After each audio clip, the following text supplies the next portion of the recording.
So yeah, man, let's get to it, man. We both play college ball, know how that grind is, waking up, lifting weights. Yeah. Gotta do what you gotta do.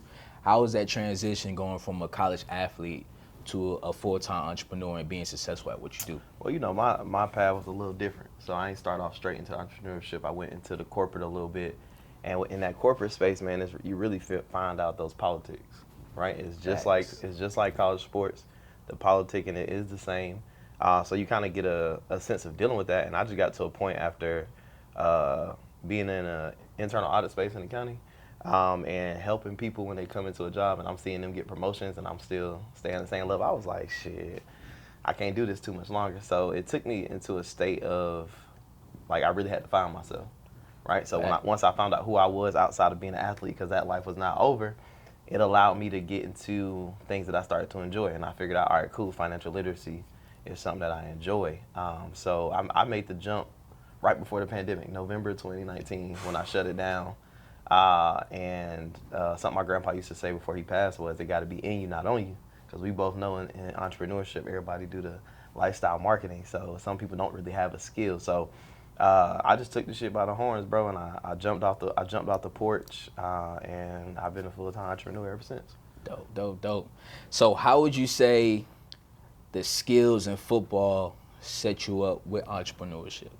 Oh, shit. Just sports in general. It really sets you up for real because everybody think the entrepreneurship shit is glitz and glamour. They see the cars, they see the clothes, they see the jewelry, they see you on trips, they see you at the fight. Like, they see all this different type of stuff and they like, I want that. But they don't understand, like, you can't sleep until 10 o'clock, right? You can't just take a day off and say, oh, shit, I made this much money yesterday. Okay, cool, what you make today? You dig what I'm saying? Like, you gotta, it puts you into that same discipline, right? Making sure I'm holding myself accountable to the goals that I set for myself, for my business, for my clients. And it really, I feel like for me, I can say this, it really like, it's like your back against the wall because it's like, shit, if I don't get up and work today, I ain't gonna eat. You dig what I'm saying? So for people who take care of their families, it's like this what I got and this what I gotta do. So I think they correlate one in a sense, and I think that's why a lot of athletes do make that successful transfer from being an athlete to entrepreneurship because it's like, shit, it's on me. Most definitely. It's all you got. Right, for sure. So with me, man, it took me not making it to want to pursue something else, so to say. Not to say I didn't make it, but not get where I want to be at. You know what I mean? Sure. As competitors, as athletes, we always want to be the top of what we do. Right. We don't want to just be, okay, I made it here, I'm good. We always want to chase for the bag, no matter what. So it took me not making it to really realize, like, damn, what can I do to really leverage this? And then with football, as you know, politics, it's really not up to you. No matter, people 100%. Don't understand that, like, it's really not up to you. It don't matter how good you are. Mm-hmm. It don't matter what you did while you was in school. If you don't have that clout, if you don't have that name, if you don't have anybody pushing you, if you don't have that agenda, it's going to be very tough for you to transition 100%. To that next level. What I love about entrepreneurship is literally the harder you work, the better you get, the more you can make. Right. You legit eat what you kill. 100%. I appreciate In football, bro, like, we both know, we all seen those people. I was one of those people. You're the hardest worker on the team, you're doing everything right, and you still getting shitted on. Yeah, for sure. You still getting shitted on. I've been there too, bro. I think I agree with you. In entrepreneurship, it is you eat what you kill. And like you said, if you ain't got that clout, or if you get a new staff and you ain't that coach's money, you already know how it's about to go. So you do got to work 2 times as hard. But I think that is the beauty of entrepreneurship because, shit, I already know if I bust my ass, I'm going to look up in the month. We done made 30, 40K. Exactly. We looking like we done made somebody's salary in a month. So it's out there. I think for athletes, though, they got to really, because think about it, some of them don't have that. I believe in myself. It's, everybody else around me believes in me. But then when you get out there in entrepreneurship, it's like, shit, bro, it's on you. It ain't, mama can't coach you for this one. Yeah. You know what I'm saying? Your coaching staff can't coach you for this one. So I think it's a full, all the skills that from sports do transfer into this, especially, like you said, you want to be the best at what you do. We both strive to be non-scamming entrepreneurs because I hate, listen, I already know you and you know me, nobody ever going to put scamming next to our names. Exactly. And I think that's a big thing, really under-promising, over-delivering, because there's so many people out here, especially in this space, where people be like, oh, I don't know, that person looks scammy, or I got scammed by this person, I thought it was that. So it allows you to really put your best foot forward and provide value to people who will go somewhere else and pay 3 times what we charge and not even get a third of the value. So. Exactly. But then, you know, with that scamming word, it really comes from a not knowing or being naive, you know what I'm saying, or ignorant to information. Right. Just because people don't have information on a certain topic or it's something they're not used to, they automatically, you know, kind of put that with, oh, it's a scam. Right. Well, that I feel like too that comes from what people have seen. If we both know it, some people have never been outside of their city. We know people who ain't never left Atlanta, right? Some people ain't never left their hometown. So when they see somebody doing something that they can't fathom the thought of, it's like, oh no, he got to be scamming or he got to be trapping. Nah, bro, I run a full legit business that I don't got to look over my shoulder about. Exactly. So that just brings us into the next topic, like as young Black entrepreneurs, really showing our people specifically that you don't have to sell drugs, you don't got to be a ball player, you don't got to be scamming, you don't got to do something not legitimate to be able to be successful in life. Right. I feel like when people our age or people older than us, when they look at us and see us with the cars, see us with the jewelry, see us doing great things, they think it's no way in hell these young Black dudes are able to accomplish this at the age they're at. Right. And trying to show them like knowledge doesn't have an age. Right. You know what I'm saying? Working hard, it doesn't have an age. If you combine those things and have the right execution, it's going to flourish. You know what I mean? And a lot of people don't understand that when they come and look at us, they think that this shit was made overnight. Right. They think that we had to hit a lick, hit a bank, you know what I'm saying, for $100K. Nah, it's not that. It just comes from hard work. It comes from investing in ourselves. You know what I mean? So just speak on that, man, about our people always, trying to say if somebody's young and Black and successful, it's always coming from something negative versus something positive. Because that's what the media pushes. They push scamming, fucking bitches get money. Like they push a lot of shit because that's the agenda they want to push. So when they see somebody like you, they be like, hey, Stay, what you do? You like, oh, I got 3 or 4 businesses. Or hey, Jamari, what you do? Oh, I got a couple businesses. They like, nah. Nah, what you really do? You really like, nah, do. that's what I do. Like I run my businesses. I think it's essential because what I hear from people that look like us is, oh, I'm gonna just get on YouTube. I just be like, well, shit, bro, that ain't no stress off my back. Go ahead. Yeah. You know what I'm saying? And I feel like just entrepreneurship in general has created a get rich or don't work situation. But I think people have that thought process like they're gonna meet you, they're gonna learn something from you, and then boom, first month they're gonna make $100K.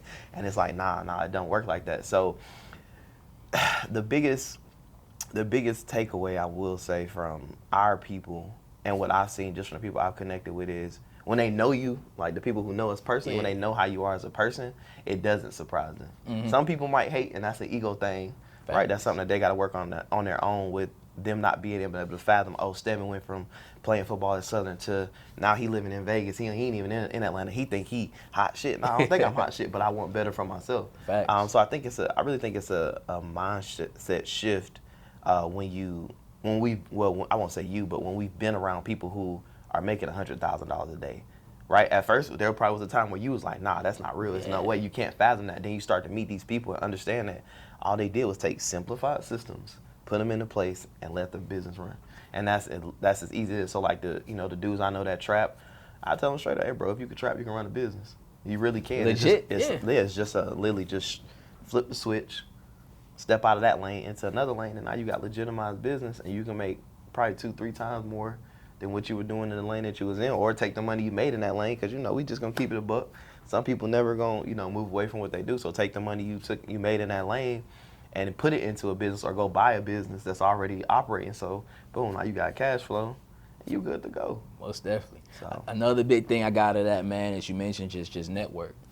Once we started surrounding ourselves around better people, around people, like you said, that's having 100K months, it becomes normal. It's expected of us. And as competitors, us being athletes, it makes us go harder. 100%. It makes us say, shit, I ain't had a 100K month yet. What am I doing? Right. You know what I'm saying? Like, so that's a great thing about your network, man. Your network is really, really powerful. Being around people where to most people this might be like rare, but to us it's normal. Right. You know what I'm saying? It's funny you say that. It's funny you say that because I literally, when I had, it was 2021, I had my first 50K month, and I sent it to my mentor. I was like, hey man, I'm getting up there now. He was like, his text back was, you want a cookie?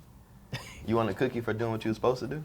He's like, you supposed to be able to hand your mom 50K, right? Stuff like that. So I ain't taking it as all he hating. I'm taking like, all right, that's motivation. Like, all right, I appreciate that. I'm grateful for where I'm at, but shit, let's keep rolling.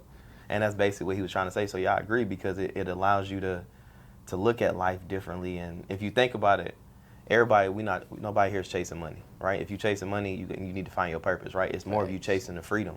You chasing the, I don't have to take PTO to go on vacation, right? I can literally, every day's a vacation, and that's the life that we both, we talk about this. That's the life we want to create. Every day is a vacation. I don't want to take a vacation from my regular life. I want every day to be like that. So, literally, man, just the beauty of being able to just really do what you want. Now, don't get this wrong. Like you said, every day's a vacation, but you still got to have that discipline. Yeah, for sure. A lot of our discipline comes from just us as men, how we are, but also like going back to sports.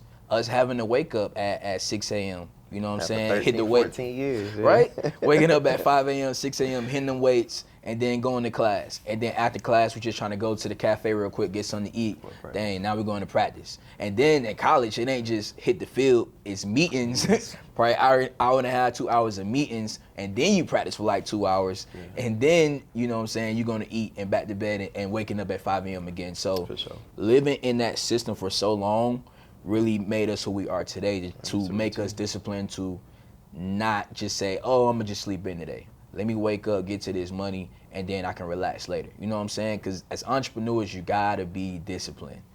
Everybody makes it look cool saying you can, wake up, do this, do that. You can be working in Dubai. Yes, you can, but you still got to have the discipline to say, I'm not drinking, I'm not going out. Let me get to this money. Let me focus on my craft before I do these things. So if you're not disciplined, then maybe the 9 to 5, maybe having somebody over you is not a bad thing, because it's going to keep you in line. And that's one thing you got to have as an entrepreneur. Yeah, for sure. Because as soon as you step outside that 9 to 5, you understand you the boss. Hey, shit gets real. I'm talking about real, right? You got a staff. If you built your business up, you might have a staff. You got a payroll. You got to know what day's payroll is, because they're going to hit you up. Mr. Waiters, I didn't get paid today. You like, oh, snap. Like, I ain't paid my staff. You got to have your systems in place. And like you said, you really got to network. So entrepreneurship, I don't feel like it's a job. It's really a lifestyle. Yeah. And the discipline, like you said, developed over the shit. I can say for me, well, I'm 30. I done played football since I was 8. So we'll just say from 8 to 22, 23, like that's 15, 16 years of your life that you gave up to a sport. Not even a sport, you'll say a lifestyle. But the biggest thing I want to give to, athletes is find out who you are outside of sports. Facts. If you never find out who you are outside of sports, once the sport is taken from you, you're gonna hit a depression, because you're not gonna know what you're not the cool kid on the block no more. You know what I'm saying? You don't got the clout that you used to have. Now you stepping into the real world, and now you're a regular person. So if you find out who you are, you find out what your purpose is, it'll be a lot easier to transition from the sport into real life. And it'll be easier, for you to figure out what you want to do. Most definitely. And let's just give a real world example, bro. Like, we both know. Shit, we both been through it. Yeah. We both trained to go to the league. We both did pro day, all this good stuff. You know what I'm saying? And like you said, I didn't know myself. Let me speak for me exclusively. I didn't know myself coming out. No, the reason why playing D1 ball, you're football 24/7. Even when it's wintertime, you're working out like crazy. Summertime. D1, if you play D1 ball, it's no such thing as a summer. They probably let you go home for 2 weeks, and then you back the whole summer training. Right. So you really don't have time to really enjoy life like a regular college student, going out on trips, different things like that. Because the time you do have off, what are we doing? We coming back to our hometowns training. Right. Yeah, we going back, hitting our trainers up. Hey, I'm back in town for winter break. I'm back in town for this training. You know what I'm saying? So it's football 24/7. So once football is not a thing, or once you don't get that instant level, push to the next level, it's like, damn, what do I do now? You lost. Right. Because you don't know yourself. So like you said, man, definitely finding yourself and understanding that once you leave your campus, nobody gives a fuck that you play football. 100%. I agree with you. Your name is gone. Even once you graduate, you can, we still got them. Sometimes you get athletes that stick around. They graduated, they ain't got nothing to do with that college no more. They stick around, and they think that people still gonna recognize them and respect them for what they were when they was on the field.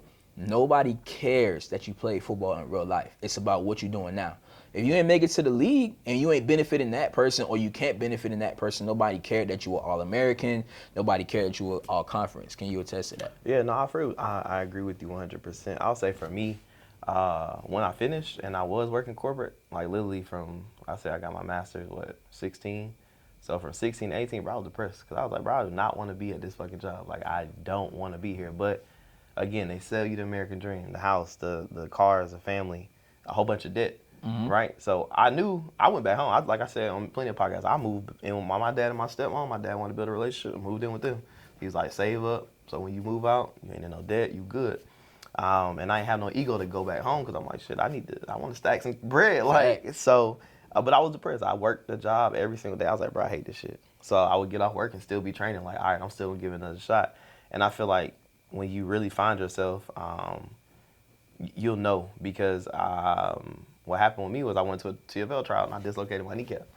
And every time I would go to a trial, I would, literally get hurt. I'll get hurt during training. I felt like that was God's way of saying, hey, bro, listen, I gave you this for X amount of years because that's what you asked for. Now I need you to come on back home, get right with me, and focus on my purpose for you. And I realized my purpose was helping people. So if you are an athlete now or you done playing sport, go get you a therapist, especially if you look like us, because there are a lot of free therapists for black people. You dig what I'm saying?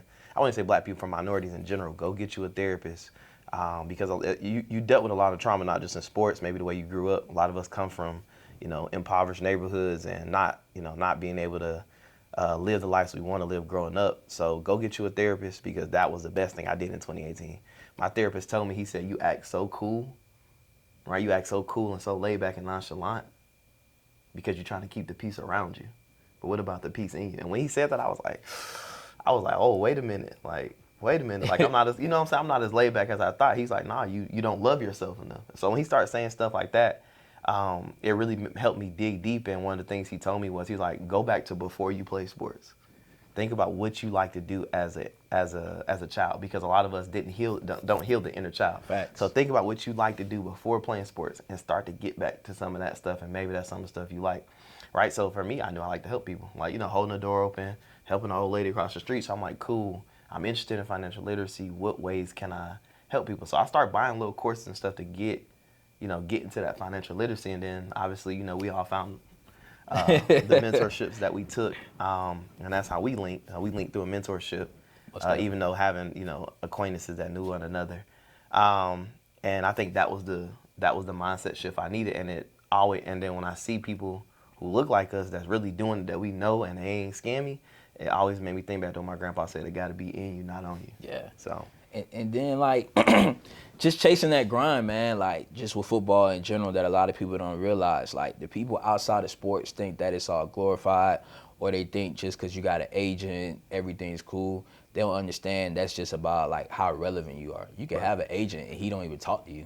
Yeah. He will, you know what I'm saying? You could be signed to a managed sports management, group, and they don't even talk to you if you're not relevant. You know what I mean? Yeah. They're not paying for your training unless you that guy and they know they can get that investment back. Right. So that's a big misconception that a lot of people get within the sport or outside of the sport, I would say, thinking that because you got an agent, you training, that you lead bound. Yeah. And that's wrong as well.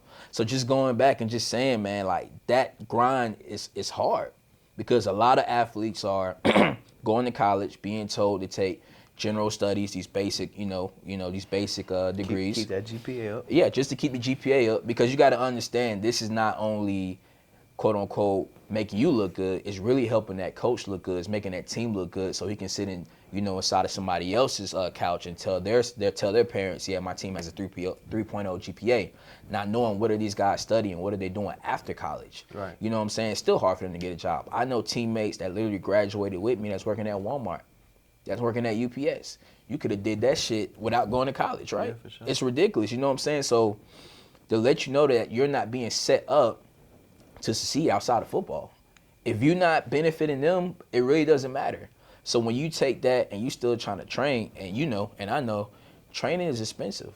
Pro day training itself is like $3,000 to $5,000, but if you're training on a monthly basis, that's easily $800, $600 a month. And if you ain't got the right funds to be able to, provide that, supply that, then it's hard, and it kind of weeds you out. So sometimes just the financial part of football weeds you out because you can't afford to train. Remember, that trainer has a business. Right. He's not there to just be giving handouts. Free, yeah. You know what I'm saying? So that's where financial literacy comes in, knowing that you're more than just an athlete, because when you hit that wall and you don't know what to do, it's about, damn, what do I do next? How do I get here? Right. Luckily, me and you both, you know, we took education at least serious at some point, or had some type of plan outside of football to say, we're not going to waste 4 or 5 years of our life just going to school for bullshit. You know what I'm saying? And with us being able to come out, I was an engineer as well, and leveraging the corporate world, you know what I'm saying, to be able to invest, to be able to set ourselves apart, to be able to get where we at now. Obviously, listen, we leveraged our 9 to 5s. Right. We didn't stay there. We knew we wanted freedom. We knew, you know what I'm saying, that this shit wasn't going to work out. We leveraged that 9 to 5 to be able to get into business and do it the right way. A lot of people do it wrong. They hate, they don't want to work the 9 to 5. They bash the 9 to 5. There's nothing wrong with a 9 to 5, especially when you have a game plan of leveraging it to get into the entrepreneurship world. People just want to hop out and say, oh, I'm an entrepreneur. I do what I want, but you ain't making no bread. You just got the name. You know what I'm saying? Yeah, for sure. Yeah, no, I agree with you on that. That piece is essential because from 15 till I jumped off the porch at 19, I saved as much as I could. I didn't jump off the porch without a safety net, right? Granted, some people do that, but I hate that that's what's pushed. Oh, I just left my job. So you left your job with no savings, no money. You was living check to check, and you thought your business was going to just pop. Now, don't get me wrong. If it's in God's plan for you, that's going to work. But I feel like you said, I'm not going to waste 4 to 5 years. So it's like, create your plan. You're going to be at an institute, and you're going to play sports for God willing, 4 to 5 years. Go ahead and figure out what you want to do outside of that sport, right? Don't take general studies. Nah, pick you an actual, you know what I'm saying, career that interests you or something that interests you. Fuck what everybody else talking about. Exactly. I ain't gonna lie to you, I was an accounting major, so imagine playing motherfucking football and being an accounting major, right? ain't no going outside, right, unless shit is done. So I think that's the biggest piece, just actually creating that plan and working your plan, right? Yeah. If you fail to plan, you plan to fail. We done heard that a million times, especially being in entrepreneurship. And it's the same thing. If you fail to plan, you plan to fail. You get, you know, your senior year and you've been taking general studies. Now you like, yeah, what I'm gonna do, right? what I'm gonna do? Like you said, you got teammates and people who working at UPS and Walmart. Don't get me wrong, there's nothing wrong with those jobs, but I'm not gonna go to school for 4 to 5 years just to turn around and do that. So no, I agree with you 100% on that. That's essential, having that plan. Yeah, and that's where it's about. So just going back to me, where I come from, you know, going to Georgia Southern, playing football there, being an electrical engineering major. I think it was 2 out of 125 players on the team that were engineering majors. We go in the study hall. Obviously, you know, as student athletes, we don't have the regular tutoring. We have our own dedicated tutors. Yep. Nobody in there to help me. I got to go right back to, you know, just go to office hours when I could or whatever. Even at one point, my coach gave me an ultimatum. You're going to choose football, choose engineering, because things weren't going my way at first. Just being transparent, school is not easy, especially with the majors we had. Yeah. You got to be on top of it, you know what I'm saying? Because most of the people in our majors are not even playing a sport. They're not even doing anything outside of school. They're just going to school. And I just chose football. Obviously, I said I can do both. He gave me a chance. I did it, and I showed him I could, but that shit hurt me. And literally in my phone, bro, I swear to God, in my phone right now, I still have the notes from the date he told me that. Literally, the day he told me that, I put that in my notes because I knew that was going to come back to me, you know what I'm saying? Just you know how the world works, bro. And just how I was able to take that, leverage it, ignite fire, execute, and be able to get where I'm at today. I got a similar story. Shit. That freshman year was hard for me because I'm taking 8 a.m. classes thinking, oh, I'm going to just go to class.